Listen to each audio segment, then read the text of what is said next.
Day 44, May 2nd, 2019. The verse of the day: devote yourselves to prayer, being watchful and thankful. Colossians 4:2. Dear God, thank you for allowing me to be your humble servant today. You've awakened me to the love that is inside us all, and how to reach into the soul of someone to wake them up. I realize that I am not from this planet, and my soul is a visitor here to live this earthly experience with all your creation. If I hate something, you tell me that I must find the love within in order to let it out.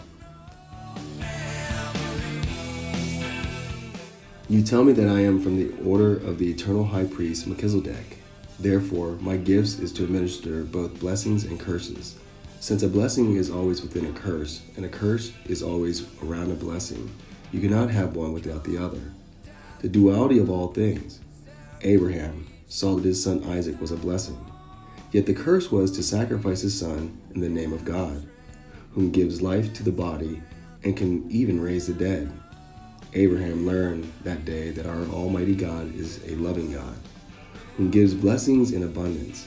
That day, he told Abraham to not sacrifice his son because he knew that Abraham was obedient in his faith to God. So he spared Isaac's life and took him from the hands of death. What you have told me, Lord our Father, is that no one in present day was around during biblical history to testify first-hand accounts. Yet, we are always living in biblical history. If history was made yesterday, then what did you do to leave your mark other than go to work, pay bills, change your clothes, and mark your calendar of another day spent? That is the definition of insanity, doing the same thing over and over again and expecting a different result. This was the very message you prepared me for today. I was led by the Spirit to go to Subway and order myself a meal. Upon entering, I was greeted by one of your sandwich artists, but I told him I would be right back after I freshened up in the restroom. Once I finished in the restroom, I then went to the counter to order myself a salad. The sandwich artist was a little busy with another task, and he said he would be right with me. I told him to take his time because I made him wait on me, so now I can wait on him. The man behind the counter seemed to be a little shaken. I could tell by the look on his face that he was having a really bad day. As a matter of fact, I felt the black cloud over his head, as the curse that he was currently in had taken a piece of his soul and was out to cause him more harm. As he was making my salad, I asked him how he was doing today. He said he was okay. In this day and age, people use the word okay as a status after something happened to them, like falling down, and someone asks, "Are you okay?" Because we all know what falling feels like, and it isn't good or great, but more of an okay because I'm not dead, but a little hurt and I can get over it. I asked him why his day was only okay. He said he had a surprise corporate inspection today, and if hitting a home run was the inspection you want, he just made it to first base. I could understand his disposition now. I remember how much pressure the restaurant managers were put through when I worked for Jack in the Box headquarters. Our success was solely dependent on the managers being able to effectively manage the restaurants, as it was tied to all of our bonuses. I told him and his other associate about my walk and my purpose. They both said they wished they could do something like that. They made some other comments as to pat me on my back some more. I was preaching to them about money and its value. Money has no value without us in it. Money was made for us and not the opposite. People have a tendency to forget that life is a game that is supposed to be enjoyed from start to finish. However, some people are stuck playing Monopoly, which is to eliminate all competition. The problem with Monopoly is that it gets boring after a while when one has all the properties of money. Others quit or lose interest in the game, and it really never ends with everyone happy or satisfied. They can see that there is not a chance to win the game, so they opt out. This is no different than the real life game. We are grown-ups playing Monopoly in the game of life. We carry around grown-up Monopoly money, and people will tell you it is real. So is the Monopoly money in the box game. It's just that, in our feeble minds, We have been conditioned to believe that money is what we need to get what we want. Somehow, the mind has twisted what we want to be money to get what we need. We say we live in a free country, yet we have to have licenses to do anything, including eating.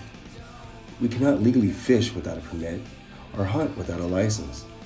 Don't be caught dead picking fruits and vegetables from trees, as this is trespassing. In America, we're all fighting over who is American and who is not. But people from other countries will see the black rapper, white debutante, Chinese valedictorian, Mexican vato, and other U.S. demographics as just American without the layers of self-defining segregation. I told him I wish I had a $20 bill to give to them so they could buy the meal of the next customer that is having a bad day and giving them a hard time. The simple act of kindness can change the world for someone.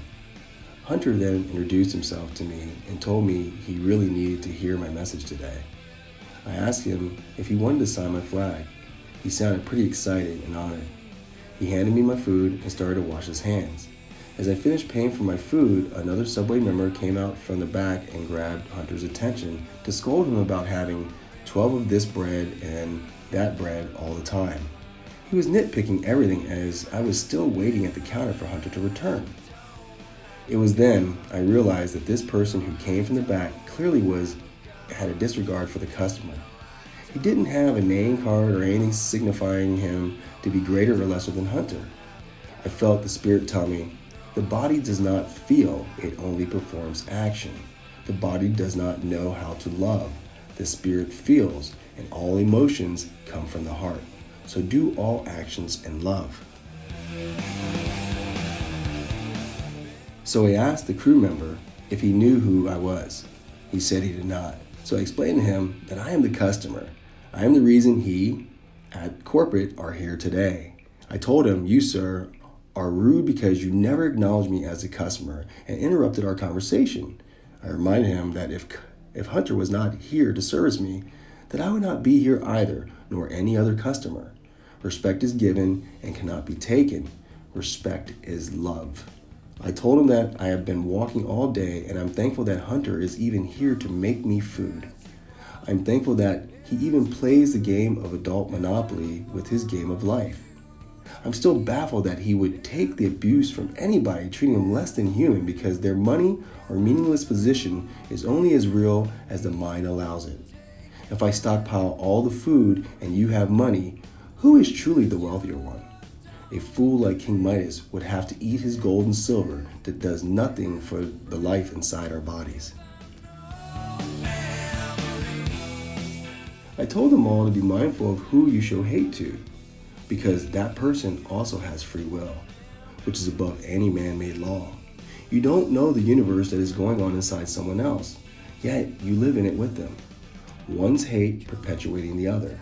So this also means that one's love will perpetuate the other. At this time, the young corporate man was starting to tear up in embarrassment, while the other two were tearing up in joy. I asked the corporate man for his name so I can contact corporate about his behavior.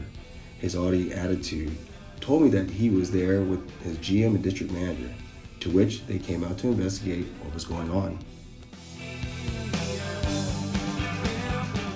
I had explained what happened to the GM and everything I was part of and made witness to. She told me that this wasn't the first time someone has complained about the corporate employee. She thanked me for my professionalism and handling the situation the way that I did. I told her that this was not my work, but the work of my maker. She obviously was supposed to be there to see firsthand her employee's abuse of power. She was also looking for ways to improve her customer service and productivity with her manager, Hunter. This was a scenario that the GM was dreaming about so she could train for her restaurants. We talked about the value of customer service and how it starts with being the customer. This is treating others the way that you would want to be treated. She asked me if she could donate to my walk. I directed her to the website, but she insisted that she give me a gift card so I can keep fueling myself for the walk. Hunter Charles was within a curse today, but when God was in his presence, he showed the blessings of love. His general manager told him that he isn't getting fired, and he let out a sigh of relief. I told her, he is the reason I was there today. He was honest with me, and because of his honesty, I gave him the reflection of his blessing. He was very attentive to make sure I had the best produce put into my salad. He stayed engaged with me the entire time of our conversation. He is the only person to show me love and kindness and did not judge me by my uniform. So in turn, I came to turn his curse into a blessing. He never joined your team to be here today so he could be on the brink of losing his job. As a matter of fact, he is more inspired to do a better job for his customer now because his customer shows love to him daily. He is now his own customer, as we are all customers of God's love. What we have learned today is that you, Almighty God, show mercy even during a time of strict obedience. You show that a body is processed, but the heart holds the emotions. This is why you give messages that hit us in the heart. It compels us to do your awesome will. I know that I used to see things from the eyes of the world and not from yours. I believe that the action of the outside was the intent of the inside. For instance, I walked in the rain today. When I was a little boy, my mother would tell me not to play in the rain because I would catch a cold. Yet, she would play golf in the rain. Does her action of denying me your baptizing water mean she loves me, or is her love for golf greater? This is where man struggles with the meaning of love, because the meaning comes from the heart. My mother loves me enough to give me the boundaries that I can explore until I find it safe to pass. It is like the mama bird building a nest for me until I am able to fly on my own and overcome the boundaries of my nest. I know not all rain is safe to play golf in, and I too have played golf in the rain before. I did not get sick, but I have become sick from being in a certain type of rainstorm before. This is no different than the severity of the heart. Living in the now is being honest from the heart at every moment. What good is it to take shame to bed with you in your heart? After all, it is sin and shame that brought you here and pinned you to this earth. So it is sin and shame that will allow you to leave this earth. Do not go gently into the night. Rage against the dying of the light. Of Dylan Thomas. Thank you for the lessons you share with me today to teach me yesterday what we must do in tomorrow in order to make today the best day, which is a blessed day. Amen. With love, thank you, God's gift. Thank you for watching and your continued support. Be sure to check out our website at www.AMileAChild.org and share us on social media. Most importantly, click the donate button to save someone from a day of addiction and help find cures for tomorrow. God bless.